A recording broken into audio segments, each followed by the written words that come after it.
The Honourable Lisa MacLeod has appointed former Wainfleet Mayor April Jeffs as the new chair of the Niagara Parks Commission, taking the helm following the passing of former Chair Sandie Bellows last fall. It's definitely a governance leadership role to lead the organization and to implement the mandate from the province. So we report to the minister, to Legislative Assembly through the minister's office. So I feel it's a real governance role, and in my time as mayor, I always would look to my council for suggestions, for ideas, and I think I'm a facilitator. That's the way that I look at it, especially now moving forward into this tourism recovery that we're facing over the next few years. Although COVID has battered the tourism industry across the region, the Commission completed the Niagara Parks Power Station and are continuing to move forward. Moving forward, we're looking at the second phase of it, the tunnel piece, and I think that's given everybody a lot of hope that we could complete that project and that we could also move forward with the tunnel project. I give the staff a lot of credit because they had to move certain things, they had to pivot, and they had to move certain programming online.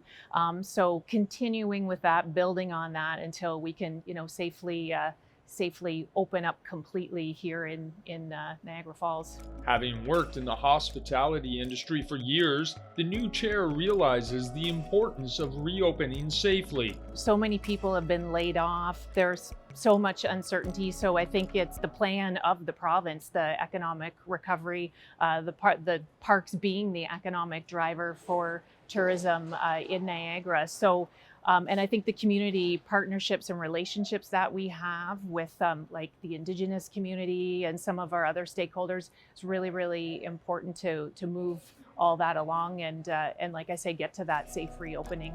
Scheduled for July, Phase 2 of the power station project, the tunnel experience will open.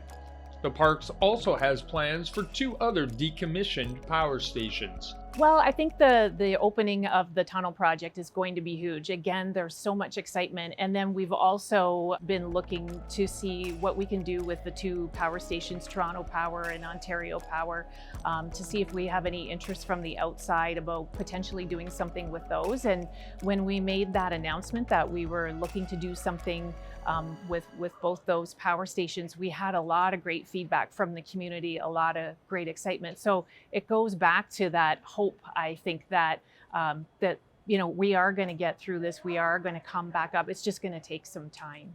In addition to her business background, April has a long commitment to public service. I started out of out of high school. I took a college course, tourism course, actually, at Niagara College. At the time, it was the Maid of the Mist campus. And so then I did a co-op with the Minolta Tower, which is now the Tower Hotel.